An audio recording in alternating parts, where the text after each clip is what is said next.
Comment être bienveillante quand la vie elle-même semble manquer de bienveillance à notre égard, nous les femmes? J'intervenais récemment dans une organisation qui accompagne des personnes vivant avec la fibromyalgie.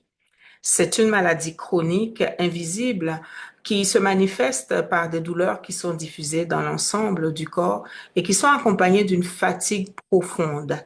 Cette maladie peut, dans certains cas, devenir invalidante et il se trouve qu'elle s'attaque le plus aux femmes. Les statistiques nous disent que pour un homme, il y aurait 7 femmes qui seraient atteintes. Comment être bienveillante quand les hommes semblent manquer de bienveillance à notre égard? Comment être bienveillante quand nous, les femmes, semblons manquer de bienveillance à notre égard? Une déclaration de ONU Femmes faite le 6 mars dernier fait état d'un recul des droits de la femme dans un pays sur 4 en 2024. Je pense bien que c'est le fait aussi bien des hommes que des femmes. Bonjour, je suis Evelyne Yebois et je vais vous partager le chemin que j'ai parcouru et que je continue de parcourir avec la bienveillance et le leadership. À mes 18 ans, au décès de mon père avec qui j'avais une relation très fusionnelle, père aussi qui était non seulement notre pilier, mais celui de sa famille, tout s'écroule. J'ai dû me battre, réfléchir toute seule à ce que ma nouvelle vie serait sans lui. Être serveuse, hôtesse d'événements comme ce colloque, avec un baccalauréat de l'enseignement secondaire série D entre les mains, alors que mon rêve d'être médecin s'éloignait de moi seconde après seconde. C'est aussi ça, l'histoire de la femme que vous avez devant vous. Une des lectrices de mon premier ouvrage autobiographique Renaissance, qui était best-seller sur Amazon à la première semaine de sa sortie, elle m'avait posé cette question. Comment as-tu fait pour t'en sortir alors que tu n'avais pas de modèle pour t'orienter vers la femme que tu es aujourd'hui?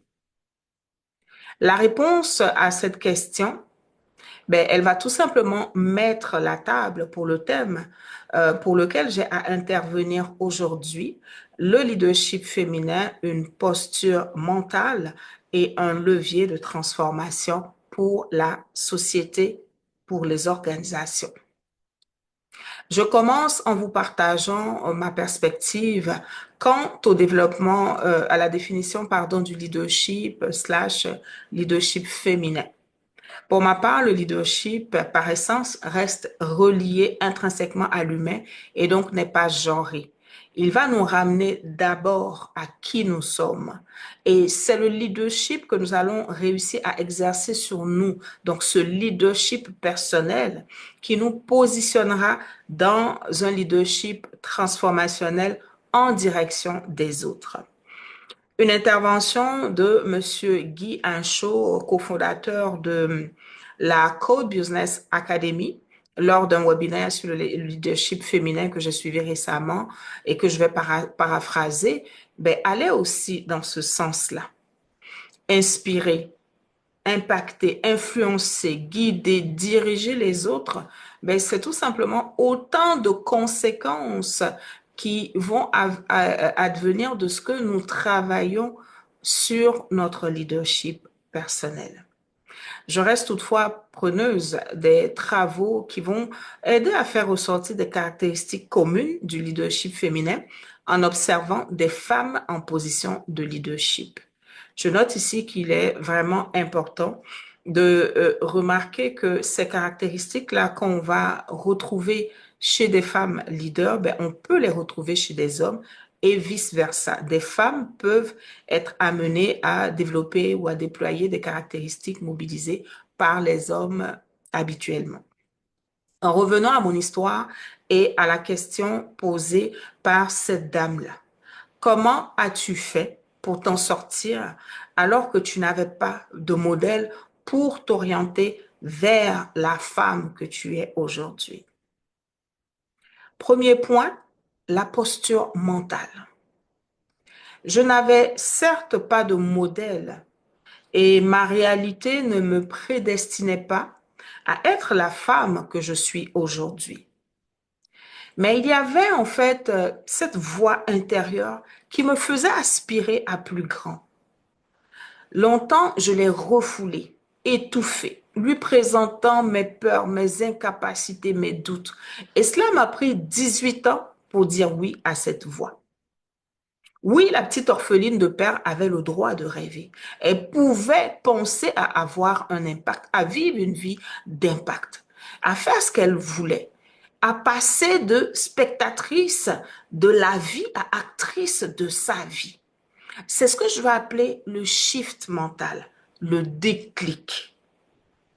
Après le déclic, il y a ce profond état des lieux à faire sur sa vie intérieure. Celle que les autres voient peu ou pas, parce qu'elle est masquée par toutes sortes de choses du quotidien. C'est donc le moment de faire face à la vérité, à sa vérité, de faire face à soi. L'accueil bienveillant de soi dans sa vulnérabilité, dans la pleine conscience de ses blessures émotionnelles, c'est assurément le premier pas vers un leadership bienveillant et transformateur. La bonne posture mentale est le levier qui va activer le leadership personnel. Je le sais, c'est une démarche qui est plus facile à dire qu'à faire. Et John C. Maxwell nous le rappelle en disant ceci, la personne la plus difficile à l'idée, ben, c'est nous-mêmes. Y arriver, c'est le meilleur cadeau qu'on peut se faire. Alors, pour vous encourager dans cette démarche d'adopter une bonne posture mentale, je vous appelle et je vous invite à avoir ce rendez-vous avec vous-même. Et un autre ancrage qui va vous encourager, ben, c'est la vie d'une femme que j'ai découvert, je pense, l'an dernier, Mawa McQueen, une Française d'origine ivoirienne, qui est passée de squatteuse dans une banlieue parisienne à entrepreneur à succès, millionnaire à Aspen dans le Colorado, aux États-Unis, en vendant une innovation, ben, des crêpes au caviar. Sa posture mentale lui a permis non seulement de changer sa vie, mais elle a pu aussi changer la vie de sa famille, la vie de plusieurs personnes autour d'elle. Et aujourd'hui, elle retourne redonner à la France en impactant des jeunes et en contribuant à révolutionner le milieu de la gastronomie. C'est donc sur ces notes délicieuses que je vous invite à suivre avec moi le deuxième point, l'acceptation. Développer notre leadership personnel a le mérite de nous repositionner dans ce que j'appelle le potentiel créateur, le potentiel transformateur. À ce moment-là, la question du sens, la question de l'héritage, la question de l'impact, la question de la mission de vie deviennent ces éléments incontournables, deviennent un point d'arrêt, deviennent un gros panneau stop. Ce sont des éléments qui commencent à nous parler, qui commencent à nous rejoindre. C'est aussi à ce moment-là que notre rapport à notre zone de confort va être challengé. Notre capacité à embrasser l'inconnu, à embrasser le risque, à nous libérer de l'approbation des autres et du regard aussi des autres vont être challengés. Le syndrome de l'imposteur nous fera un peu plus régulièrement des coucous parce qu'il sera tout simplement plus présent. Il nous appartiendra donc d'avoir recours à divers accompagnements pour pouvoir continuer à dire oui à cette personne d'impact, à cette forme d'impact. Entre autres accompagnements, on pourra compter formation, coaching, mentorat, co-développement.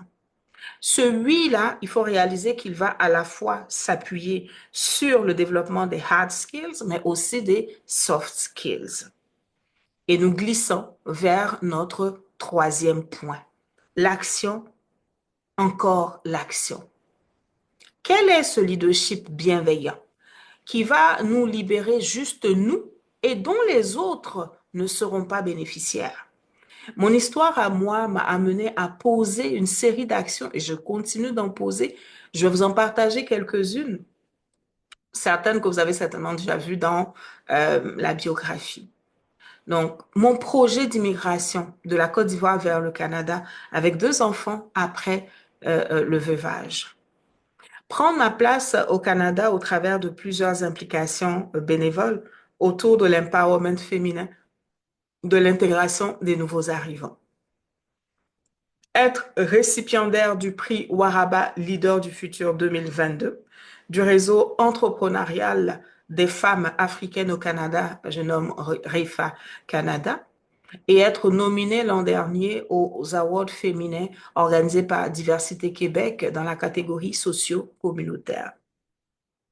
Écrire mon premier livre autobiographique, Renaissance, comme je le disais tantôt, qui a été best-seller sur Amazon dans la catégorie biographie, mémoire, histoire de famille et de l'enfance. Et c'était le seul livre francophone figurant au top 10.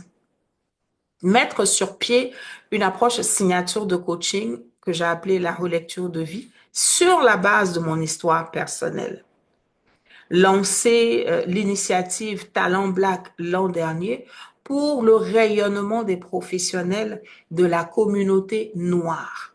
Et on a vraiment été choyé de recevoir les encouragements de la première sénatrice canadienne d'origine africaine, l'honorable Amina Gerba, qui nous a honoré de sa présence à l'occasion du lancement officiel le 31 janvier dernier.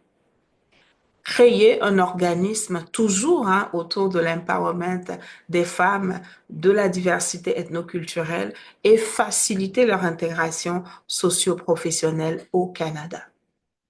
Servir les organisations par le biais de mon entreprise Yeleka Impact Inc.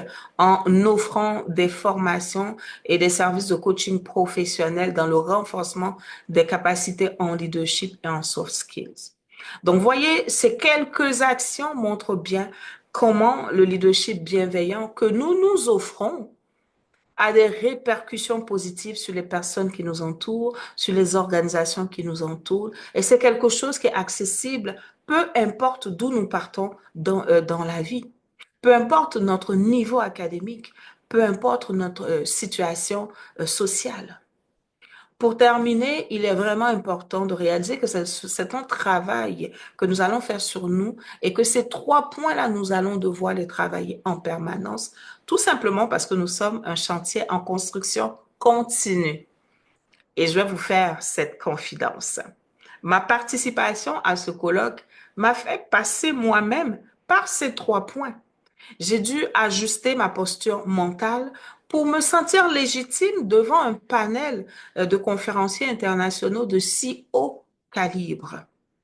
Accepter que mon histoire valait la peine d'être partagée et d'impacter des vies afin de répondre à toutes ces questions, toutes ces douleurs que les gens portent et contribuer à leur réveil, ben, ça fait partie de ma mission. Et enfin, passer à l'action pour répondre favorablement à cette invitation et m'exposer à vous aujourd'hui. Alors, je vais te poser la question. Qu'est-ce que tu as besoin de travailler le plus aujourd'hui? Est-ce ta posture mentale que tu dois travailler?